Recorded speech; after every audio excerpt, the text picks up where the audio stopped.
All right, I'm about to tell the truth about something, and that's important because one of the tactics that women use a lot is to manipulate social dynamics so that you end up being punished for challenging them, and this is a tactic that fundamentally relies on deceit. And it's also how female interests have gained so much power in our society.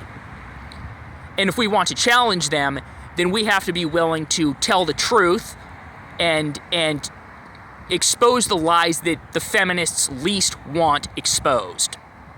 And in particular,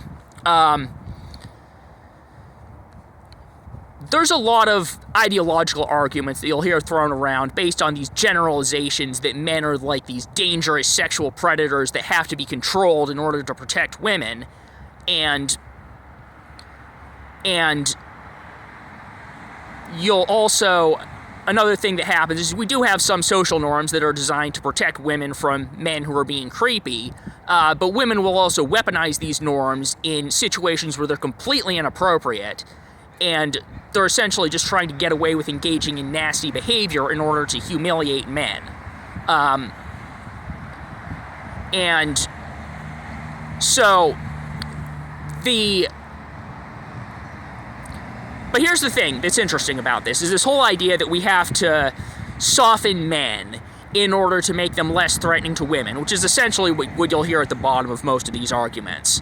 What that is essentially saying we need to tame men. And the reason why that's interesting is because they've actually done scientific analysis on women's porn searches, and all women have the same sexual fantasy, which is about finding a man who's dangerous and then taming him. And so when you hear this sort of stuff from women, what they're actually doing is projecting their own sexual fantasies onto men, and these ideological crusades are just a cover for them to live out their own sexual fantasies. And when you realize that, you realize that there's a lot of stuff that they want you to be ashamed of, they want you to be embarrassed about, that you don't need to be embarrassed about. And when you realize that, you realize you don't have to put up with their crap.